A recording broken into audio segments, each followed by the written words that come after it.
Chegamos ao final da nossa jornada pela igreja primitiva.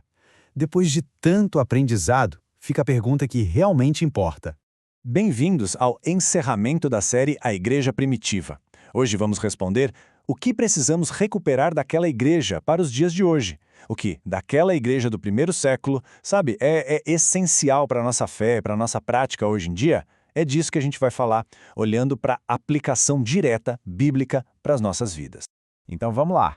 Mas olha, antes de sair tirando qualquer lição, é fundamental a gente abordar a igreja primitiva com a perspectiva certa, com o equilíbrio. Sem esse cuidado, a gente corre um risco enorme de cair em erros bem comuns que acabam distorcendo tudo. Basicamente, existem duas grandes ciladas. De um lado tem a romantização, aquela ideia de uma igreja perfeita, sem pecado, sem conflito, o que, convenhamos, nunca existiu. Do outro lado tem o desprezo, tratar nossos irmãos do passado, nossos pais na fé, como se fossem primitivos e irrelevantes. Nenhum desses extremos ajuda em nada. A própria Bíblia, felizmente, nos protege dessa idealização. O livro de Atos, as cartas de Paulo, eles mostram uma igreja real, com gente de verdade, lutando contra pecados bem reais. A questão não é, de jeito nenhum, querer replicar os problemas deles, mas sim aprender com a fidelidade que eles tiveram no meio de tudo isso. E aqui está o ponto-chave de tudo. Nosso alvo não é copiar a forma cultural daquela igreja. Ninguém está dizendo que a gente tem que se reunir em casas, falar aramaico ou comer no chão. O objetivo é recuperar a essência, aquilo que é atemporal, os pilares bíblicos que sustentavam a vida deles.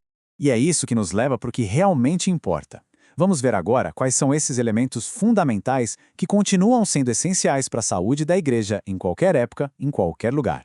O coração da igreja primitiva, com base lá em Atos capítulo 2, pode ser resumido em alguns pilares. Pensa só, a palavra no centro de tudo, uma vida de adoração e oração com reverência, uma comunhão que não era só social, mas que servia na prática, e tudo isso junto sustentava uma missão corajosa. E perceba a ordem, isso aqui é fundamental, tudo, absolutamente tudo, começa com a palavra.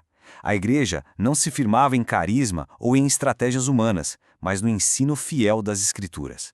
A doutrina dos apóstolos era a base, o alicerce sobre o qual todo o resto era construído. E o que acontece quando a palavra é o centro? Ela gera um fruto que todo mundo pode ver, uma comunidade de verdade. A comunhão não era um programa de igreja ou um evento, era o resultado de vidas transformadas pelo Evangelho, gente que cuidava de verdade uns dos outros e que enfrentavam o mundo junto. É a palavra que gera a comunidade real. Certo, a gente já viu o que recuperar. Mas tão importante quanto isso é saber o que evitar. Existem umas interpretações bem equivocadas que, com a desculpa de voltar para Atos, acabam nos desviando do caminho. Vamos dar uma olhada nelas. Olha só essa lista de 6 erros bem comuns. Já falamos da romantização e de copiar a forma, a casca. Mas também tem o perigo do anti-institucionalismo, sabe? Aquela ideia de rejeitar qualquer tipo de ordem ou liderança. Ou o pragmatismo, que só busca o que funciona em vez de buscar o que é fiel. E, claro, a ideia de que doutrina divide ou de que a generosidade deles era um projeto político. E isso nos leva a um ponto super importante, a unidade. Muita gente hoje pensa que, para ter união, a gente precisa deixar a doutrina de lado. A igreja primitiva nos ensina exatamente o contrário. A unidade de verdade não nasce da falta de convicção, mas do alinhamento em torno da verdade central do Evangelho. Ok, chega de teoria, né? Como é que a gente pega tudo isso e transforma em algo concreto, em ações práticas para a nossa vida e para a nossa igreja local hoje? Que tal um plano de ação? 7 compromissos bem práticos. Começa com a vida pessoal, palavra diária e oração intencional. Depois, a vida em comunidade, congregar com consistência, transformar a comunhão em cuidado real e participar dos sacramentos com reverência. E, por fim, a vida de santidade e testemunho, buscar a santidade com o apoio dos irmãos e viver a nossa missão ativamente. São passos que nos reconectam com o que é essencial na vida cristã.